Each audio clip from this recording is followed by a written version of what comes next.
السلام علیکم ورحمۃ اللہ وبرکاتہ۔ کچھ غلط فہمیوں کا ازالہ۔ مولانا الیاس رحمۃ اللہ علیہ بانی تبلیغ اپنے مرفوع نمبر 35 پر لکھا ہے مفتی مولانا منظور نعمانی صاحب نے کہ تبلیغ بغیر علم کی چلے گی تو گمراہی اور ضلالت کا ایک دروازہ کھلے گا، اور مولانا الیاس صاحب یہ بھی فرماتے تھے اگر علماء نہ لگے تو یہ فتنے کا باعث بن سکتا ہے۔ تو جب تک تبلیغ کی رہنمائی علماء کے ذریعے ہو رہی تھی تب تک تو پریشانیاں کم تھیں۔ اب ان کو علماء سے دور ہو گئے یا سازشاً ان کو علماء سے دور کر دیا گیا۔ یہ علماء کو جو وقت نہ لگائے ہوئے ہو ان کو کچھ نہیں سمجھتے، ان پر تنقیدیں کرتے ہیں، بلکہ بعض لوگ ابھی میری ایک بات 2016 کے جو دارالعلوم سے فارغ ہوئے مولانا سعد صاحب کی جماعت میں 1 سال کے لیے گئے، انہوں نے اپنا تجربہ بیان کیا کہ تبلیغ میں جانے کے بعد جو مزاج پہلے بنایا جاتا ہے، جو علماء تبلیغ میں نہ لگے ہوں ان کو ان کی نفرت دلوں میں رکھی جاتی ہے۔ دوسری بات، جو تبلیغ میں علماء لگے ہوئے ہیں ان میں 2 گروپ، ایک گروپ وہ جو ان کی جاہلوں کی بات منون مانتا ہے، وہ سب سے اچھے تبلیغی ہیں، اور جو لوگ تبلیغ میں لگے ہوئے علماء ان کی باتوں کو اعتراض کرتے ہیں کہ شریعت کے خلاف ہے، اس کو بھی یہ بری نظر سے دیکھتے ہیں۔ یعنی من جملہ یہ کہ جو علماء کے خلاف ایک محاذ بنایا جاتا ہے، میری بات ابھی ہوئی وہ آڈیو چل رہی ہوگی۔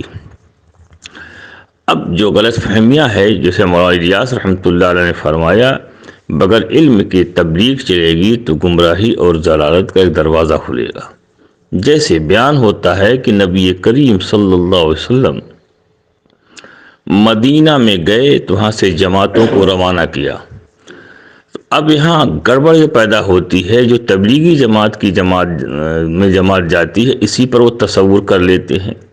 یہ نہیں کہتے نبی کریم صلی اللہ علیہ وسلم نے لشکروں کو روانہ کیا، کوئی 10,000 کا لشکر، کوئی 5,000 کا لشکر، کوئی 50,000 کا لشکر، اس طریقے سے لشکر کو روانہ کیا۔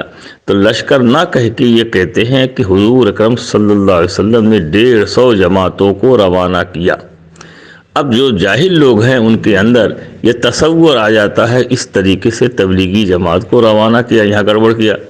تو 3 آدمی اگر ہو گئے تو جماعت کہلاتی ہے، جسے صائمین کی جماعت، نمازیوں کی جماعت، جواریوں کی جماعت، ڈکیتیوں کی جماعت کی ایک شکل ہوتی ہے۔ 3 آدمی ہو گئے جماعت ہو گئے، تو اس کو نہ کہہ کے بڑی چالاکی سے کہہ دیا کہ 300 یا 150 جماعتوں کو حضور نے روانہ کیا۔ تو یہ لوگ اس سمجھتے ہیں کہ حضور نے جیسے یہاں کی جماعتیں جا رہی ہیں ایسے ہی جماعتوں کو روانہ کیا، یہ غلط فہمی ہے۔ اور اس میں جو مولانا یوسف رحمۃ اللہ علیہ نے اس کا بڑا اچھا انتظام کیا۔ حیات الصحابہ جلد اول میں باب جہاد الگ لکھا ہے اور باب تبلیغ الگ لکھا ہے، تاکہ آپس میں گڈ مڈ نہ ہونے پائے۔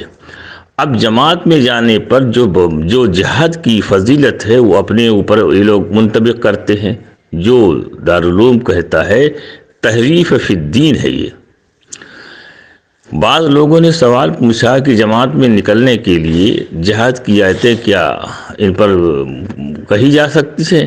دارالعلوم نے کہا نہیں، یہ غلو فی الدین ہے، ایک طریقے سے قرآن کی آیتوں میں مترادف ہے، تحریف کے در پہ ہے، لہذا اس کو بیان نہ کیا جائے۔ لیکن اب دیکھو صحابہ گشت کرتے تھے، یہ امیر المومنین اور صحابہ یہ راتوں کو لوگوں کو اپنی رعایا کو دیکھنے کے لیے کیا کون تکلیف میں ہے کون آرام میں ہے اس کے لیے گشت کرتے تھے۔ اس گشت کو یہاں پر تبلیغ پر فٹ کر دیا۔ تبلیغ ایک اچھا کام ہے، لوگوں کو اللہ کی طرف بلانا، نماز کی طرف بلانا، یہ بہت ہی اچھا عمل ہے، اس کو کرنا چاہیے، لیکن اس گشت کو اس پہ ملا دینا یہ تحریف ہو گئی۔ جو لشکر جاتا تھا رات کی جو نگرانی کرتا تھا اس کے جو فضائل ہیں، تبلیغ میں جو جاتا تھا رات کو اگر کوئی نگرانی کرے تو اس پر فٹ کر دیتے ہیں۔ تو اس طریقے سے اس وقت جہاد کی ساری آیتیں اور سارے کے سارے فضائل یہ تبلیغ میں فٹ کر دیے، جو ایک طریقے سے غلو فی الدین ہے۔ اب نماز کے جو ثواب ہے وہ زکوٰۃ پر فٹ کرو تو غلط بات ہے، زکوٰۃ کے جو ثواب ہے وہ روزہ پہ فٹ کرو تو غلط بات ہے، جہاد کے جو فضائل ہیں وہ تبلیغ پر فٹ کرو، یہ تحریف ہے اور غلو ہے۔ اس طریقے سے اس وقت کی جو تبلیغی جماعت خاص طور سے چلتی ہے اس غلو پر مبتلا ہو گئی ہے۔ اب تبلیغ میں جیسے کہ ابھی بیان ہوا، مولانا سعد کاندھلوی صاحب کہتے ہیں کہ جماعت میں نکلنا فرض عین ہے۔ ابھی ہمارے پڑوس میں ان کا اجتماع ہوا، انہوں نے کہا کہ جماعت میں نکلنا فرض عین ہے۔ ابھی بنگلہ دیش کا اجتماع ہوا، ان کی آڈیو چل رہی ہے، اس میں کسی نے بیان کیا نماز کے چھوڑنے کا گناہ، روزہ کے چھوڑنے کا گناہ اس سے بڑا گناہ ہے جماعت میں نہ نکلنے کا گناہ۔ تو اس قسم کی باتیں جو تحریف چل رہی ہیں اس کو روکنا چاہیے، اور نبی کریم صلی اللہ علیہ وسلم نے فرمایا میری طرف سے کسی نے کوئی بات کہی ہو میں نے نہ کہا ہو تو اپنا گھر جہنم میں بنائے۔ تو یہ تبلیغ کا کام کرتے ہیں یا دوسری طرف جانے کی بات کر رہے ہیں؟ لہذا علم کو سیکھو تاکہ صحیح بات کو کہا جائے اور علماء سے تعلق پیدا کرو۔ تو یہ لوگ علماء سے تعلق کو ختم کرتے ہیں۔ معلوم ہوتا ہے کہ دارالعلوم جو دیوبند نے کہا تھا کہ یہ مولانا سعد کے جو نظریات ہیں یہ گمراہی کی طرف لے جا رہے ہیں، ابھی تک تو یہ نظریہ یہ خیالات ایک آدمی کا ہے لیکن تبلیغی جماعت میں لوگوں میں بہت تیزی سے پھیل رہا ہے۔ اگر اس نظریات کو نہ روکا گیا تو تبلیغی جماعت کا ایک بہت بڑا طبقہ فرقہ ضالہ میں تبدیل ہو جائے گا۔ تو اس جو سمجھدار حلقے ہیں، علماء ہیں، تبلیغ کے جو ذمہ دار ہیں، ان پر قدغن لگانا ان کی شرعی ذمہ داری ہے۔ اگر وہ قدغن نہ لگائے اور کسی مطلب اور مصلحت کے تحت اس پر شامل ہوتے رہے تو نہ دنیا میں بچیں گے نہ آخرت پہ بچیں گے۔ لہذا حضور کے دین کی حفاظت کرو۔ جو آدمی حضور کے دین کی حفاظت میں آئے گا اللہ جل شانہ اس کو دنیا میں بھی سرخرو کریں گے، آخرت میں بھی سرخرو ہوں گے۔ غلط نظریات اور غلط بیانات سے بچیے۔ فقط والسلام۔